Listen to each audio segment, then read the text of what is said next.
ఏమండి, కష్టాలు కొద్ది కాలమే ఉంటాయండి. గొంగళి పురుగు ఉంది. గొంగళి పురుగు ఎలా ఉంటుందండి? గొంగళి పురుగు ఇప్పుడు మీ దగ్గర ఎవరికైనా అలా వెళ్తుంటే, మీ ఒంటి మీద అలా వెళ్తుంటే బుచ్చగిస్తారు పనుకోమని. ఏం చేస్తారు? ఒక దెబ్బలా కొట్టేస్తారు. ఏమైపోతుంది? చీదరించుకుంటున్నాం. గొంగళి పురుగు అసహ్యంగా ఉంది. అసలు దాని దగ్గర కూడా ఎలా చీపురు కట్టబెట్టి కొట్టేస్తాం, పక్కకి లాగేస్తాం, చాలా చీదరించుకుంటాం. ఓపిక పట్టిద్దది.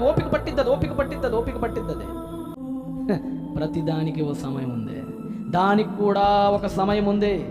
ఆ రోజున పురుగు ఎలా మారింది? సీతాకోక చిలుకలా మారింది. ఒకప్పుడు ఏ పురుగును చూసైతే చీ అని అసహించుకున్నావో, ఇప్పుడు అదే పురుగు కోసం నువ్వు పట్టుకోవడానికి పరిగెడుతున్నావు. దాని జీవితం మార్చేశాడు దేవుడు. ఓపిక పట్టాలి మార్చేంతవరకు జీవితాన్ని. ఈ లోపలే ఒకవేళ గొంగళి పురుగు చచ్చిపోయింది అనుకోండి, ఆ తర్వాత దానికి జీవితం ఉంటుందా? ఆ అందమైన పక్షి బయటికి రాగలదా దాని నుంచి?